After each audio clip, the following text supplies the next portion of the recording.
کوئی چیز ملتی ہے گھر سے، کوئی تعویذ ملتا ہے دفن ہوا ہوا، اس پہ عجیب و غریب نام لکھے ہوئے، خاکے بنے ہوئے، نمبرز لکھے ہوئے، یا کوئی اور ہڈی مل جاتی، کوئی چیز مل جاتی، اس کو نمبر 1 زائل کیسے کرنا ہے؟ اس سے ڈرنے کی ضرورت تو نہیں ہے، اس کو زائل کیسے کرنا ہے، پھینکنا ہے، جلانا ہے، کیا کرنا ہے؟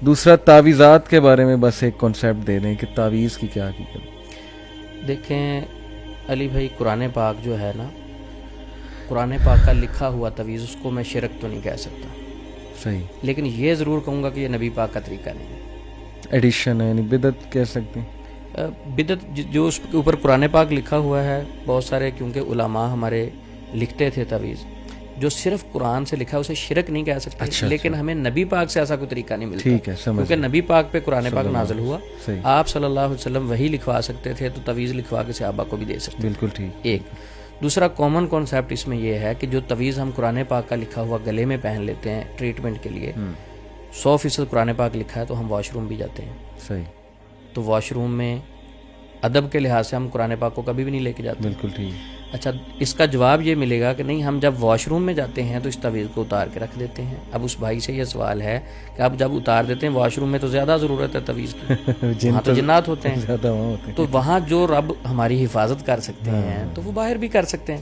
صحیح، تو اصل چیز یہی ہے کہ قرآن پاک پڑھا جائے، اذکار پڑھے جائیں اور اللہ پر توکل کیا جائے۔ ٹھیک، یہ تعویذ پر توکل نہیں کرنا۔ پورا قرآن پاک میں گلے میں پہن لیتا ہوں، چھوٹے چھوٹے مل جاتے ہیں وہ سائز میں، USB میں آ جاتا ہے، USB میں بھی آ جاتا ہے، تو وہ میں گلے میں پہن لوں، لیکن میں عمل نہیں کروں، نماز نہیں میں پڑھتا، شرک میں کر رہا ہوں، اللہ سے دور میں ہوں۔ پورا قرآن میرے گلے میں ہے، بخاری شریف کی بھی چھوٹے سائز میں USB میں گلے میں، تو کوئی فائدہ نہیں ہے جب تک ہم عمل نہیں کریں گے، جب تک ہمارا عقیدہ اسٹرانگ نہیں ہے۔ کلمہ ہم پڑھ لیں لیکن کلمے کے اندر جو میسج ہے اس پہ غور نہیں کریں تو کوئی فائدہ نہیں۔ تو یہ جو چیزیں ملتی ہیں ان کو زائل کیسے کیا جائے؟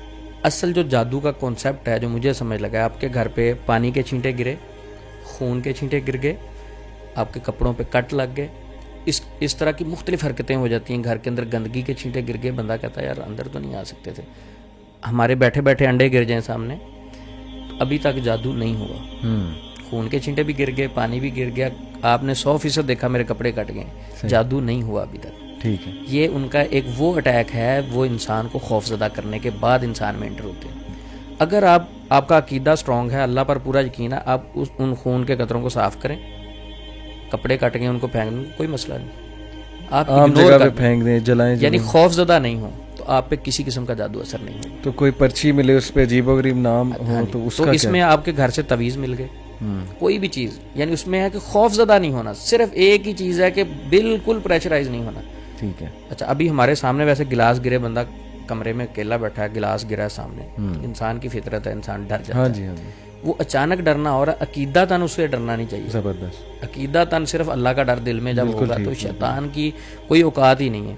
تو میں یہی بات کروں گا کہ اگر شیطان اور جنوں میں اتنی طاقت ہے، اتنی طاقت ہے، سب سے پہلے سارے راکیوں کو اکٹھا کریں اور دریا کے سپرد کر دیں۔ ایسے ہی تو یہ اس کو جلا دینا چاہیے جو پرچہ پیپر ملا ہے یا کوئی ایسی چیز ملی ہے، یا دفن کر دیں یا بس پھینک دیں؟